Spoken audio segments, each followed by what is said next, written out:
বিজয়ার প্রণাম করতে বাপের বাড়ি গিয়েছিলাম, তার কিছুটা ছবি এখন আমি এই ভিডিওতেই দেখাবো। Good morning YouTube, thank you, I love you. আসছি, হ্যাঁ, টাটা। জয় গুরু, জয় সীতারাম। বিজয়ার প্রণাম করতে বেরোলাম, দরজা দিয়ে দিতে যাচ্ছি। Good morning. বেরোলাম বিজয়ার বাড়িতে, বাপের বাড়িতে।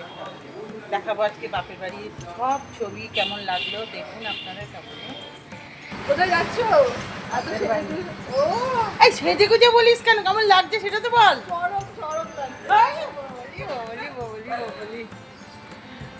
তুই কোথায় যাচ্ছিস? আমি একটা বন্ধুর কাছে যাচ্ছি। ঠিক আছে, টাটা। দুর্গা দুর্গা শিব দুর্গা, জয় গুরু, জয় Sitaram.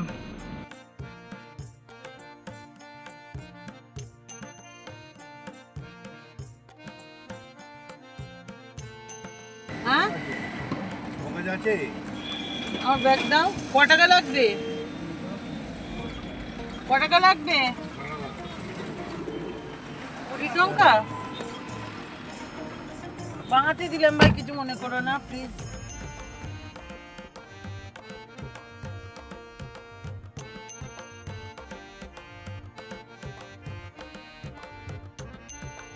শ্রীরামপুরের royal hotel, Shrirampur cross করছি আমরা। গগন বিদারও কালো ধোঁয়া উঠছে।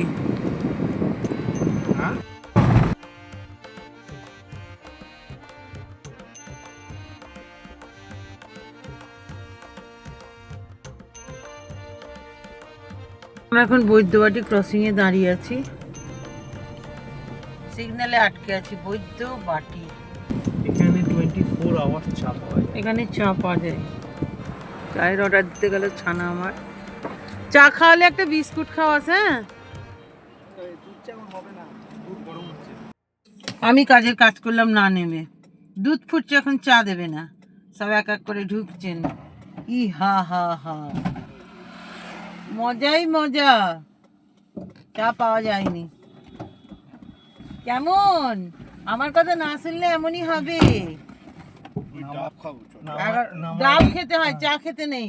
নামার আগে টুকে দিলে আর হয়? নামার আগে টুকে দিলাম, দুধ ফুটছে, দুধ দিয়ে চা করে দিতেই পারতো। আরে আমি তো মাইনে তো মানা কি আর গরম হচ্ছে বলে বললে হবে। এলাম চন্দননগর। হ্যাঁ, ভদ্রলোকেদের স্বর, ভদ্রেশ্বরে সব ভদ্রলোকেরা থাকতেন। বৈদ্যবাটিতে যারা বৈদ্য তারা থাকতেন, পান্ডুয়াতে যারা পান খায় তারা থাকতেন, পাণ্ডু রাজারা থাকতেন, পাণ্ডু রাজারা, তাই থেকে হয়েছে পান্ডুয়া। মোবাইল ডাবই খাবো, ডাবই খাবো, যেটা খাবার সেটাই খাবো। এই যে ডাব এসে গেছে, ডাব, ডাব, এই তো ডাব। দেখি, ডাবের এখন প্রচুর দাম। ডাব ভাই 100 টাকা করে হবে না? 100 টাকা করে হবে না? দেখি, দুটো আছে। 50 টাকা, যেটা হাফ দিন, হাফ হাফ কেটে দিন, 50 টাকা সব হবে। এই ডাবের দাম 50 টাকা? ডাবের এত দাম হয়েছে কেন ভাই? কি আমি যেখানে যাই ডাবই খাই, খুব ভালো ডাবে জল।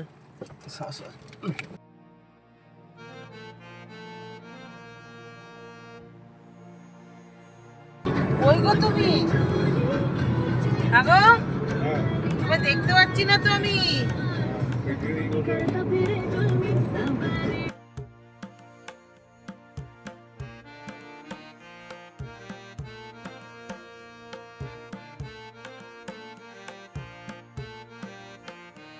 এই রাস্তা দিয়ে যেতে যেতে রাস্তার ঠিক পাশেই পড়বে পীর বাবার মাজার। সুদূর পারস্য থেকে এসেছিলেন এই পীর বাবা। তো আমরা এখন এই পীর বাবার মাজারে কিছু দক্ষিণা, মানে আমাদের যতটুকু যৎসামান্য দিয়ে তাকে প্রণামী দিয়েই আমরা যাই। যেহেতু বহুদিনের পুরানো অভ্যাস, তাই প্রতিবারই আমরা দিয়ে থাকি, যতবার যাতায়াত করি আর কি। তো রাস্তাটা এত সুন্দর না, দুদিকে এত গাছপালা, কি যে ভালো লাগে কি বলবো। এরপর মিষ্টির দোকানে একটু দাঁড়াবো, দাঁড়িয়ে একটু মিষ্টি কিনে তারপর যাব। খুব সুন্দর এই দোকানের মিষ্টিগুলো খেতে, কিন্তু আমি পুরো ছবিটা তুলতে পারলাম না। মাই ভাইপো ইজ কামিং। ব্যাংক ম্যানেজার হয়ে গেল আমার ভাইপো গো, একটা ব্যাংক খুলে ফেললো। তাই তো, মাই ভাইপো ইজ কামিং। সোনা ভাইপো, খুব ভালো আছি। বাড়ি যাবি না? যাবো তো, কখন যাবি? এই দুটোর মধ্যে চলে যাবো। ঠিক আছে, ভালো আছো? হ্যাঁ ঠিক আছে, তুই আয়। ঢুকতে হলো না? এই যে জলিতে বাড়ি, জলি দেখলে কি খুশি হবে। আহা, এই যেন মনে হচ্ছে আন্দামানে আছি। কি পরপর নারকেল গাছ রে, এত সুন্দর। হ্যাঁ, এটা আগে আমাদের গোয়াল ঘর ছিল, এখন এটা গ্যারেজ ঘর হয়ে গেছে।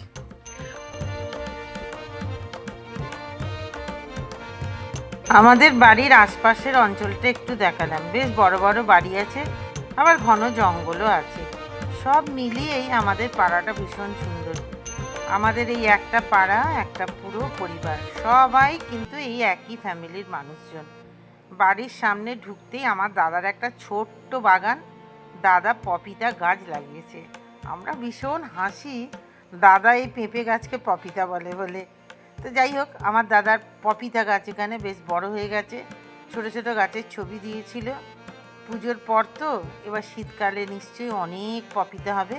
এটা আমাদের বাগান, বাগানে প্রচুর নারকেল গাছ, নারকেলও তো অনেক হয়ই। আমি তো নিশ্চয়ই নারকেল নিয়েই যাব। দাদা নারকেল রেখে দিয়েছে। কত গাছ ছিল আগে, অনেক গাছ ঝড়ে পড়ে নষ্ট হয়ে গেছে। বাড়ির সামনে এই যে দেখুন লেখা আছে সুরকালী ভবন। আমার দাদুর বাবার নাম আর মায়ের নাম সুরবালা আর কালীচরণ। হ্যাঁ, নন্দী আমরা। এটা আমাদের বাগান, বাগানটা আমি পরে আসছি। আমার ভাইপো সামনে দাঁড়িয়ে। টেস্টি থাকবে না, আমি তো দেখছি। দেখছিস? এই যে রিটেক টেক অ্যান্ড রিটেক এরম করলে হয় না। এই যে আমার ভাইপো আর ভাইপো বউ, আর আমার বৌদি, আর আমার মাতার স্ত্রী। এই যে দুজনকে মনে হচ্ছে বোন মনে হচ্ছে রে। হ্যাঁ, ভালোই হয়েছে। হ্যাঁ দাদা, দাদা দেখি, দাদা গজা রেখেছিস? ও ঠিক আছে, দাঁড়া। আর আমার মা, আমার সিজুমা প্রণাম হয়ে গেছে।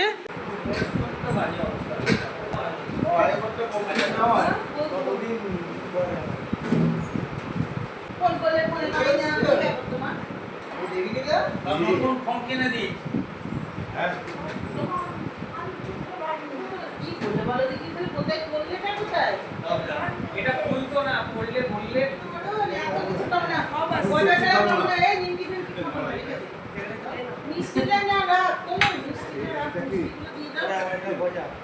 এই গজাটা তুলে রাখো। এই গজাটা খাবো, এটা তুলে রাখো। ওই মিষ্টি এটা কি বাড়িতে করেছো নাকি? ভালো না, এগুলো এনেছিস, তুলে এনেছিস, এই গজা দিয়েছিস। সবাই দেখো, এটা সেই চিকচিকির গজা। এটা বাড়িতে চিকচিকির গজা এগুলো।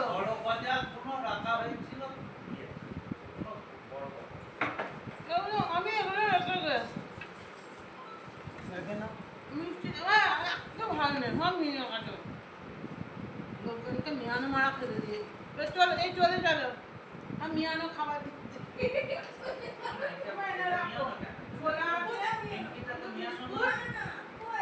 আরে কনসেপ্টটা দিলাম, এখানেই থাকবে, বাইরেতেই থাকবে। খাবে আমাদের মিষ্টিটা, এই নে। আমি আমি এত মিষ্টি না, তুমি মাকে দাও, মাকে দাও। আমি এত মিষ্টি, যেমন মিষ্টির ভাড়া বুঝতে যাচ্ছে।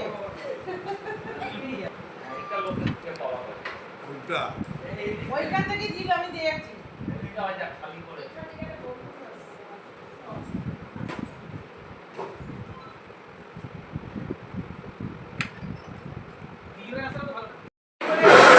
চা কর। ভাইপো বউ চাই করছো, আমি দাদা আমার ভাইপো। তবে কিছু না কিছু ট্রাফিক তো রয়েছে নাকি। এই দেখো তো ভালোই লাগছে রে, ভালোই লাগছে। মনে হচ্ছে ট্রেনে তোকে পাঠিয়ে দিলেই হয় তাহলে বাটি নিয়ে। খারাপ লাগবে কেন, ভালোই। বিয়ের পর এই এলাম, মনে হচ্ছে ভাইপোটা ভালোই হয়েছে, মিষ্টি মেয়ে, ভালোই হয়েছে, চা করছে। এবার একটু বাড়িটা ঘুরিয়ে ঘুরিয়ে দেখাই। এটা ছাদে ওঠার সিঁড়ি, হ্যাঁ। আর এরপর হচ্ছে আমাদের এই দালানই তো বলে এটাকে, হ্যাঁ, পুরোটাই ঘেরা আছে। এটা আমার ছোট দাদার ঘর, খুব সুন্দর করে ছোট দাদা গুছিয়ে বাছিয়ে রেখে দেয়।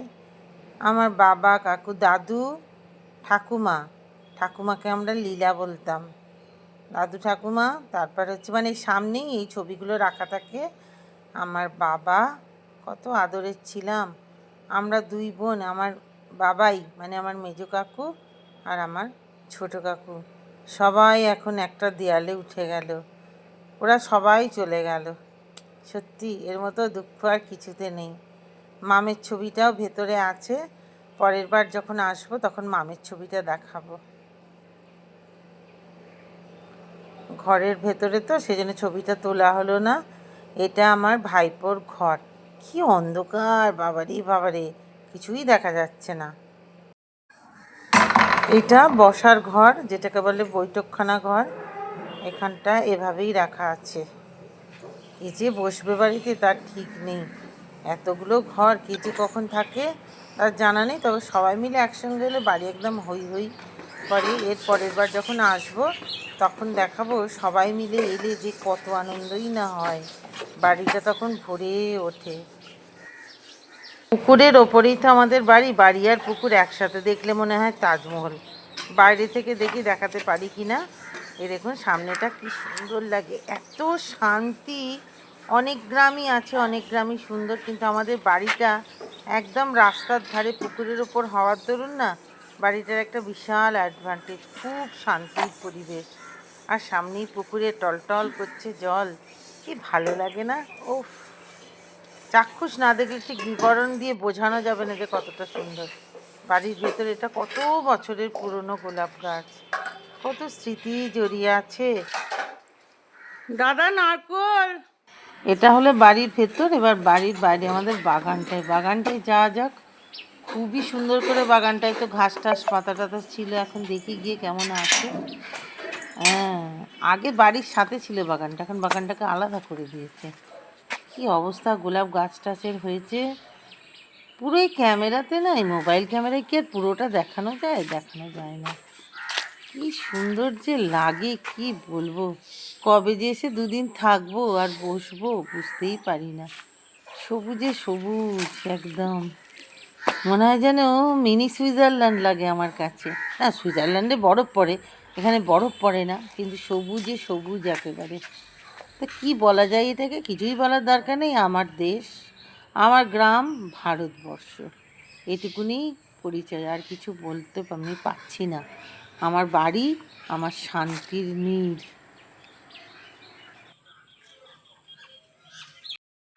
দেখো তো, এই নাহলে সব ভাই আজরে আজরে পড়বে। আমার সোনু ভাই, এটা আমার মনি ভাই। হ্যাঁ, এটা আমার ভাই, আমার আদরের ভাই ঝুমকু ভাই। হ্যাঁ, ভাইটাকে দেখে রাখুন, খুব কাজের ছেলে। কেমন আছিস রে মা? ভালো। ভালো আছিস তো? আচ্ছা, থাকবে না চলে যাবো আজকে? আজকে চলে যাবো, হ্যাঁ চলে যাবো। এই যে আমাদের বাড়িটা, এই যে কি সুন্দর দেখুন, দুদিকে পুকুর আর তার মাঝখান দিয়ে এত ফাঁকা জায়গা, এত মুক্ত বাতাস, ভাবতে পারি না। এর পরের বার এসে গ্রামটা ঘুরে দেখাবো, আজ তো আর সময় নেই। সব চারিদিকে জল, এখানে পুকুর, ওই পাশে পুকুর, সবুজ মাঠ। ওফ, কি অপূর্ব। ওইদিকে পুকুর, এদিকে পুকুর, টলটল করছে জল। আমাদের বাড়ি তাজমহল। ওফ, কি অসাধারণ। বেশি সময় নষ্ট করতে পারছি না। এই বাবার এই বাসটা গাড়ি চলে এলো পাশে, ব্যাক করতে গিয়ে এবার যাচ্ছিলাম উল্টে। পরন্ত বিকেলে একটু ঘুরি, একটু পাড়ায় সবাইকার সঙ্গে যাব, গিয়ে একটু দেখা করবো। একটা পাড়া তো একটা পরিবার, সবই আমাদের ফ্যামিলির, সবাইকে যাবো একটু প্রণাম করতে। দেখি, সারাদিন সারা পাড়া ঘুরলাম, পাড়া মানে পরিবারের সকলের সাথে কাটিয়ে মায়ের সাথে একটু আদর খেয়ে এবার আমার বিদায় নেবার পালা।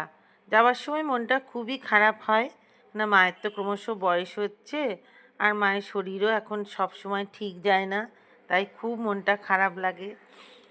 যতক্ষণ মনে হয় মায়ের কাছে থাকতে পারি ততক্ষণই আনন্দ।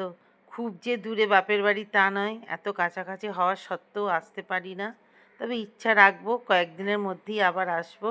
বৌদিও আমাকে খুব ভালোবাসে। যাই হোক, এভাবেই সারাটা দিন কাটালাম। আর মাকে বলছিলাম যে তুমি একটু লাঠি নিয়ে চলার ব্যবস্থা করো। এই আর কি, সন্ধে হয়ে গেছে, এই যে আমরা বেরোচ্ছি। ভিডিওটা তাহলে আজকে আমি এখানেই শেষ করছি। সবাই খুব ভালো থাকবেন, সুস্থ থাকবেন, দেখা হবে পরবর্তী ভিডিওতে। আর যদি ভালো লেগে থাকে অবশ্যই একটা লাইক দিয়ে আর সাবস্ক্রাইব করে দেবেন।